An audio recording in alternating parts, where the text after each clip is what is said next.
This ain't gonna be back and forth that. But here, Friday night, you're blurred Americano here with the TKO stocks. We're a little down right now with the $3 billion in debt, but the show must go on. The support must go on. Jamel here. Yo. Here. Come on, the Money in the Bank review recap. We all got work, brother, but we're gonna get to that sooner than later. Killings Ron worked us. Let's just get to the best match on the card. Obviously, the women Money in the Bank killed it as usual. Ladies killed it. Ladies did their thing. It's probably the most star-studded women's one so far, as far as just like new class vets, people that's over, people that can benefit the most from this. It was a nice mix of like the established Negroes that we have, and we got the new blood. So it was a real good mix. I say Naomi was MVP of this one. She did win the Money in the Bank. Good Lord. Caution. Yes, sir. It just felt good. Like Naomi, she's had the best heel turn in WWE of 2025. Like she's been putting in the work, and it's deserved. So I'm excited for it. First black Miss Money in the Bank. Let's get it. Oh yeah, that too. And it just shows, these new crop of stars is coming up. Stephanie McCurry leading the pack. I think if Julia does a great heel run, she'll be great. And then Roxanne doing this Judgment Day thing with the Finn. She'll have a decent stable behind her. Mm-hmm. So we're good to go. Alexa, she always gets a good pop coming out. Rhea, of course. Rhea is Rhea. Right. The most over woman right now. And then, Naomi needed this. Best heel turn in the company. Clears John Cena by a mile. Yep. No diff. She's been excellent putting in the work with everything. I'm happy for her. And this sets up some interesting things with her, with Jade, with Bianca over the next year. So I'm excited. Mm. Who should Naomi cash in on? That's the question. It's gonna be Tiffany. I honestly think they're gonna set it up where Naomi's gonna cash it in. Probably most likely Jade. So if Jade and Tiffany are fighting, I don't know if it's Evolution or one of the pay-per-view PLEs that are coming up, but I think they're gonna feud, and I do believe that Tiffany's gonna drop the belt to Jade, but right there, that's when Naomi cashes in because she hates Jade, and that's like how I see the storyline pivoting to, and then that's when we could get a Bianca, and then we might get a triple threat out of this at the end of the day. Does this give her a WrestleMania match again? We're going to see these three. If it stretches out, if they can stretch it out for the rest of this year and going into next year, I think they can pull off a WrestleMania match. But at the very least, like this is that cash in that Spree just talked about. That's probably I would have Evolution close out with that if you do the cash in. Then that's like what I'm saying. Yeah, Tiffy Jade main event. Jade gets the win, but what's this? Naomi comes out, immediately cashes in, new women's champion. Boom. Makes sense. I mean, this clearly match of the night. Naomi got it. Great match, great spots. Stephanie's over. I think Stephanie probably top 10 right now on the roster. Did the on the ladder to Rhea. It was a good night for her. Somewhere in Houston, Booker T was losing his mind because we had Lola and Stephanie do the fucking double at Worlds Collide. So Booker was probably losing his fucking mind that whole day. And don't forget Stephanie, she wrestled her third match in 24 hours. Yeah, so. That's what I was actually gonna bring up. Do you think WWE is just gonna use her as a workhorse, or do you think that it's gonna allow her to, soon enough be in that title picture? Because she is she is the Iron Woman currently. Like 23 matches, 24 hours. That's not insane. I Io mean, versus Stephanie at fucking Evolution or SummerSlam. I can see that. I'm not opposed to them working with each yeah, other. just off star power alone, I think Stephanie's probably 2. Probably Rhea 1 definitely for the women. Stephanie 2. Io 3, and then Alexa and Becky. You know what's crazy?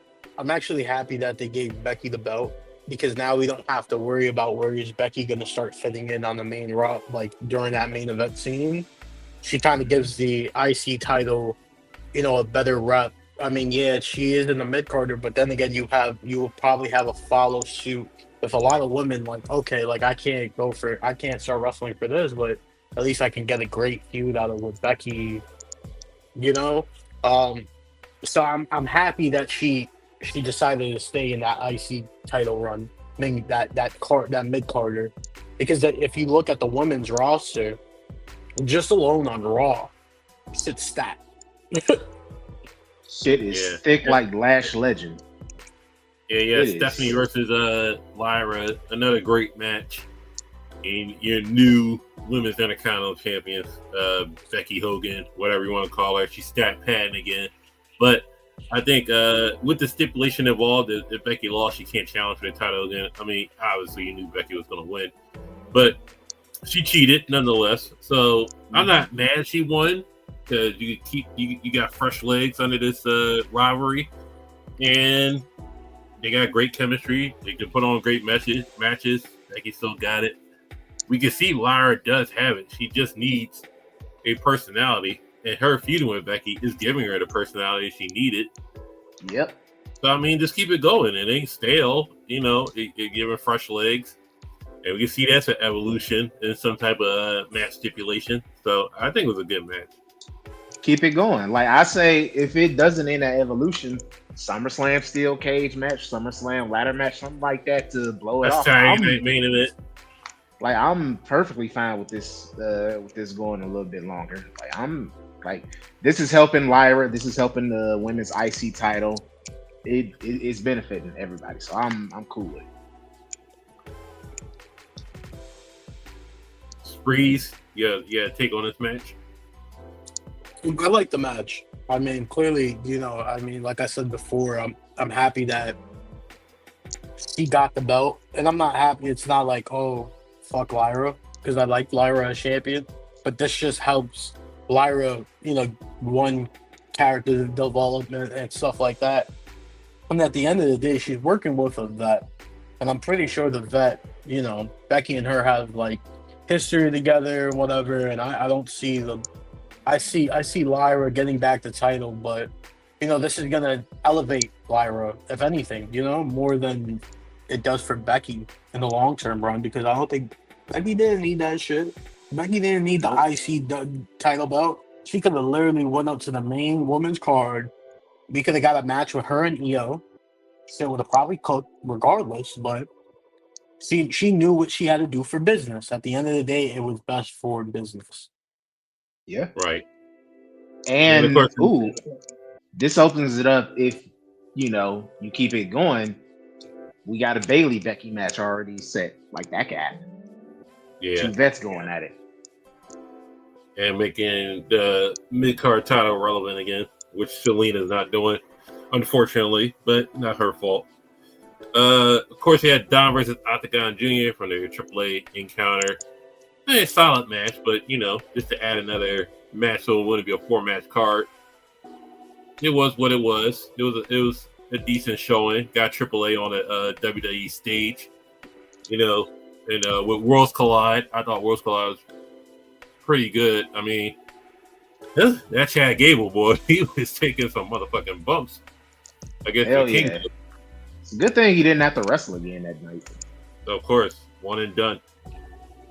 Mr. Iguana, I'm ready for the Mr. Iguana push. Oh my god. I'm all in on it, buddy. I'm all in. We're all in on putting Mr. Iguana. And we're talking about the Octagon Jr. Dom Mysterio match. Yeah. I think it was a good, solid match. I think it could have been better. if one More they time planned would've- that. More time time. would have been. More time would have been put in that, and that's something that like, if that was the case, you shouldn't do that shit on Worlds Collide. That shit would have ate up in Worlds Collide even more because like it's a PLE dedicated for that.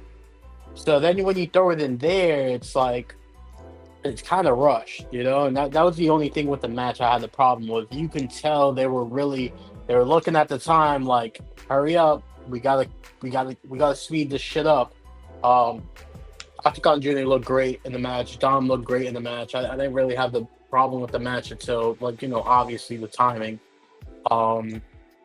The Chad Gable and the Kingo match yesterday showed me that there is nobody in the WWE is better in ring currently than Chad Gable. I do not care. I stand on that statement. The Chad number one. Chad is number one. I was in taking some WWE. bumps on that one. I'm also Chad Gable. Get him indie singles. I don't care what it is. Get him in that singles championship because he has earned it. But like, I think just quickly touching on like the Dom situation, I think we're going to see Dom do something at Triple Mania defending that IC title. Either maybe it's against Octagon Jr., maybe it's against my boy, Mr. Iguana, but I think we could see maybe if they build it right, double title match, mega championship for IC title on the line, him and Vikingo. Like there's a lot of possibilities, but Dom's definitely going to be a major part of Triple Mania. I agree. And of course, we got what's Money in the Bank match without the men's Money in the Bank. And why are they disrespecting LA Knight? Nobody gives a fuck about LA Knight. Like, stop crying. Nigga been in Money in the Bank 3 years in a row, ain't win 3 years in a row. Who gives a fuck, Naomi this was her 5th match and she finally won, so chill. Relax, brother. I do think he might get the J push. I do see LA Knight sooner or later gonna get that push. Because if he wasn't gonna get the Money in the Bank, there has to be some other way where they're gonna push this guy. He's 41, 42. Yeah, he doesn't have that much time. Like, if Paul Levesque, Mr. Levesque decides to pull the trigger on it at the end of the day. So shout out to Solo. Solo showed a lot of character in that one. This nigga was emoting with everybody's shit at the beginning. Did the penta walk. Solo having this much personality, I'm enjoying. And then Jacob Fatu, even though he wasn't in the match, might have had the spot of the match when he did that pop-up Samoan drop on Bronson Reed. Like, nigga, give him everything too. I mean, was this match overbooked? Yeah, Seth smashing out there. You had the Bloodline, I don't know what to call it right now, but Jacob getting the biggest pop of the night, and then Seth Rollins winning, niggas crying. Oh, it should have been LA Knight. Oh, Seth Rollins won again. Okay. Duh, Seth Rollins, like, that was always going to be the plan, regardless. So that's fine. It's ridiculous because the hottest title right now is the World Heavyweight Championship. I mean, this is what you wanted since it got debuted, since Seth was the workhorse on it. All right, he won Money in the Bank, but I don't think he should have won Money in the Bank. I think he's going to get a title shot regardless of the fact. Yeah, so him winning Money in the Bank, I guess he could just call a shot whenever he wants to. So, I mean, that works at the end of the day. I thought Solo should have won it.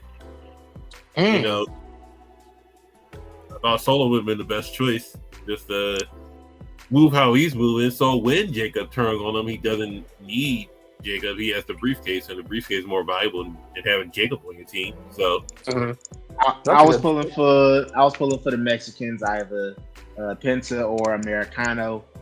Not Andrade. Like, come on now. Like let's be real. Andrade was there last year. You're fine. You can keep. He was in the match. He was on better than Carmelo Hayes. That nigga, at least he was on the PLE, bro. So chill. He was on the PLE, brother. And of course, the tag match. Drone Boy and Cody Invisible Man. I thought this was a decent match. Yeah. Typical tag match, faces doing faces shit, heels doing heel shit. all good. I mean, Logan Paul is probably one of his best outings in a wrestling match. John Cena, one of his better outings. I still think his best match was WrestleMania. But Cody's back. Cody doing Cody things, and Jay was doing Jay things. Jay was doing Jay things, and this is in his wheelhouse in being a tag team wrestler. So takes most of the pressure off him, looking at him as a singles competitor, put him back in that tag team realm. Him and Cody worked well, and Cena was just out there. I mean, Jay's always gonna look good in a tag match because that's what we grew up on watching Jay. So it's like that's what he knows. That's his bread and butter. So it's like, like of course he's gonna look more comfortable being in that picture compared to a singles run. But I think the match was cool. I think the match it clearly got saved by Ron killing. So I mean, yes, sir. The return of R-Truth, but you may be Ron Killings this time. Is it a work? Is it a shoot? Don't work yourself into a shoot, brother. All the fucking internet dorks online. So I know you are very peculiar on what you read online and I know you're one of those people that you see a report and you don't run with it and be like, well, you gotta wait for evidence to come out, real factual shit. So how do you feel about him and his son saying that was actually real? Like, oh no, they didn't. We just signed a new contract, 72 hours, and it wasn't a part of the show. Like, are they working on us? This is my take on things. When WWE gets rid of people, you gotta do X, Y, and Z to come back, and that quick. The duration of how quick he came back was the weird part to me, because if you get rid of people like Aleister Black, you get rid of people like Samoa Joe, you get rid of people like Bray Wyatt. Where was the Bray Wyatt chance when he got released? I mean, like certain things. Where were the Carlito chants? Poor Carlito. Where's the Carlito chants? It's just like now a week later. A week, so they get backlash for a week and then they cave in. No, I'm not believing that. There's no way. Like if niggas gonna get fired, they gonna get fired. Fucking Braun Strowman ain't getting no chance. Dakota Kai ain't getting no chance. Eddie Thorpe ain't getting no chance. Eddie Thorpe. Shayna Baszler ain't getting no chance. It's just R-Truth gets a chance. Oh God, we fucked up bad. So hey, they were chanting CM Punk's name for 10 years. So I mean, and that shit didn't help. Like no, this shit ain't happening. So R-Truth gets chance for 1 week and then you just cave in. No, that's why I think it's a work, because there's no way in hell WWE's gonna buckle down and listen to this fan base, especially in the TKO era when it's about money. When they don't give a fuck. We're doing what we want, and you're gonna watch it anyway. And they're gonna buckle down for a backlash because of R-Truth getting booked? Hell no. No. Bitch, we'll put the NXT title on the key to Lions if y'all keep playing. We don't care. Yeah, that bitch still haven't got released. So I fucking hate her. But that's anyway, the only reason why I say still out here. Nobody got their story straight. It's dirt sheeters arguing on X of why it was a work or why it wasn't a work. R-Truth said it's not a work. Let's talk about the fact that the same motherfuckers that were chanting R-Truth's name were the same motherfuckers that were upset that he had a fucking match with John Cena. We're the same motherfuckers. Because it doesn't make sense. At one point, the IWC was, why you put him in the match with Cena? Why you did this? He's a gimmick. He's a comedy act. R-Truth gets released. Oh my God. Why they did this? You gave him the biggest match and then you guys dropped him off. That's fucked up. He's a legend and all this shit where I'm like... Vince McMahon wouldn't have released him. Well, you know Vince wouldn't have released him. Yeah, Vince was never going to release him. But we got to also remember, this shit's a business. If I'm running a business and I notice somebody's getting paid X and Y and Z, and I know, hey, I want you on my team, but I need you to take a pay cut, and you don't want that pay cut. Hey, listen, brother, the door's that way, and I guess I'll see you on Thursdays on TNA. But you can't tell me in Jacksonville, buddy. If we're judging the two, apples and oranges, I guess. The oranges being the fire person, people, and the Apple being the one that came back. No pun intended. But Carlito, you're a comedy act. You wasn't wrestling. Yada yada yada. We're not. You were stealing money. They're not cheering for Carlito. Valhalla gave birth. Who the fuck cares? Whoa, hold on. Valhalla gave birth. She's a mom right now. They fired. Congratulations. They fired a stay-at-home. They fired a stay-at-home mom, and y'all didn't fucking care. But when it came to R-Truth, we want Truth. Week later, R-Truth come back. It was a fucking work. You cannot tell me otherwise. It was a work. You can't tell me otherwise. It wasn't. Try doing them. We want Strowman chants and see what niggas just talk about. Oh, Nick Khan personally called R-Truth like, well, oh goodness, we need you back. Hell no. Yeah. Nick Khan's the guy that tells talent to come back. Nick Khan is not human. He is a businessman. Out of the 5 reports I heard, R-Truth said he got released. Then he said Then they said, oh, they lowballed him. Then they said, oh, Triple H was the last one to say what's the last. They give them the green light. Yeah, they give. Then they said Nick Khan. Then they said Nick Khan was always going to get rid of R-Truth. Then John Cena heard about it, so he wanted to give John Cena his last match. Then it's just like, oh, Teddy Long was like, oh, I talked to R-Truth. R-Truth's good. You know, they tried to not pay him something. I'm like, it's too many goddamn reports. And then he comes back a week later. Get the fuck out of here. Just watch the damn show. With this one, it's just like just watch the show. I don't know. And last but not least, the sponsorship. Of course, you saw the fireball ladder, and of course the Slim Jim tables. Niggas is crying already. I'm just like, stop, like relax. Y'all wasn't crying when AEW does the same shit. Y'all wasn't crying for Rick and Morty fucking turnbuckles, were y'all? Y'all wasn't crying when New Japan kind of hold themselves out. Y'all wasn't crying in 2022 when they got that DraftKings deal and they had DraftKings all over the mat. And then you can bet on the fucking matches. Like, stop. Y'all wasn't crying when y'all can bet on the matches. I'm taking CM Punk money line. Get the fuck out of here. Y'all just pick and choose what you want to cry about. It is crazy. We're betting on wrestling? Like, hold on. I understand the backdoor shit. Like, there's certain sites you can't bet on anything, right? And that's backdoor shit. This is a sponsorship for you to not only plaster the name on the mat, but for you to bet on the pay-per-view. What are we doing? Mind you, they took away that shit real fast.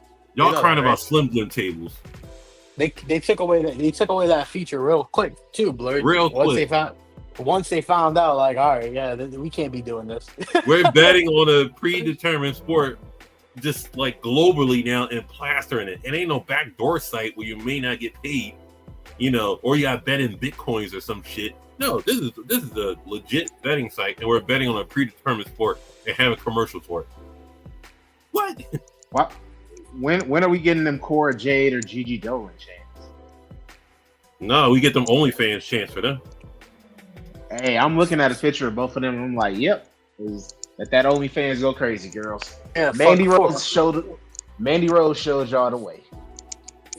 Fuck Cora J's talent agent or whatever the fuck, her manager. Fuck that guy. He can eat a dick. Jesus. Move on. What did he do? You wanted that 500? It wasn't even about the 500, Blurred. It was more about the fact that the questions that later on got answered were all the questions that I wanted to ask, and they just didn't want to do it because I didn't have a big enough follow, I guess. But hey, it is what it is. Anything for PW Insider, right? Well, yeah, of course. But I give money in the bank. I give about a 7. Yeah, solid 7.5. I actually liked it. I guess 7.5, 8 out of 10. I guess 8 out of 10, being more realistic. Yeah, I actually really appreciate the Worlds Collide. But can we also talk about the shift? Because at one point there was a shift of WWE fans saying this company is going to plummet with the release of R-Truth. Once Truth got released, they were like, we're losing money. WWE doesn't know what they're doing. TKO is ruining this. And now if you go on the IWC, it's genius. It's working. We got it back. People at one point were saying AEW, they were jumping ship to AEW. Like, this is what it is, I guess. That's why I'm not on Twitter. Like, I limit what I consume because I'm like, dog. I'm trying to enjoy stuff, and this shit is not. Let me go back to the 90s and 80s with these Summer Slams. Let me enjoy the simpler times because this shit, it's too much, nigga. I'm glad R-Truth, whether it's a work, a shoot, a work, they worked themselves into a shoot, shot themselves into a work. I don't care. He's back. I'm gonna see what we do tomorrow night on Raw. I haven't watched Raw in like 2 months, like since WrestleMania season. So I'm like, I'm gonna tune in tomorrow. Yeah, Speaking of that, we're gonna watch that. Other than that, Friday Night Year. It's gonna be this Friday. Now, doing the Money in the Bank reviews. We're gonna see what happens tomorrow. The aftermath of Money in the Bank. So Raw after Money in the Bank. Go subscribe to Friday Night Year YouTube page and the Blur Cartel TikTok. We got Black the other day, so we gotta restructure some things. Jamel's still watching 80s SummerSlam. No, I'm through with the 8. There were only 2 80s SummerSlams, 88 first one and the one at 89. So now once we're off, I'm about to fire up SummerSlam 1990, and I'm also well into season 2 of View. Look for that review coming. Both of them should be coming this week. And then we got Spreewell's here. Catch him on TikTok, IG. Facts. Y'all heard them. Check me out. And within a couple of days, I'll be at Slammiversary doing a couple of interviews at TNA. So we're gonna have a brand new contact on the finally TikTok. We're finally getting some motion there. Finally. Doing big things, bro. Congrats. I did before we wrap it up. I did show this on Friday Night Year with the Miz unfollowed WWE allegedly, yada yada yada. Miz says it's a complete lie. He didn't unfollow WWE. He got new merch with WWE. He's in good standings with WWE. Don't listen to the dirt sheet. Pretty much, he called Brian Alvarez a fake wrestler. Don't listen to the sheets. Fucking good. So Gunther did the same thing, but don't listen to the sheets. If Miz is good, then Gunther's good. He just got his wife on his IG. The man loves his wife. And, Miz had said he hadn't changed his Twitter since it was Twitter. It's just that they say Twitter on there. So he's still good. He's hosting American Gladiators. He's chilling. Just don't believe everything you read. Miz said he's good at WWE. So R-Truth is back. They're not getting rid of no more vets. So they thought Miz was on the chopping block because he's probably top 5 in, tenure. Salaries. Salary tenure. He's up there with John, Ray, Randy.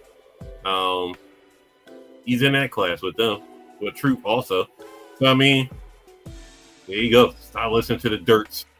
Stop investigating shit. IWC is not real, brother. Just watch the show. And we'll see y'all Friday Night Year. Enjoy yourself. Peace.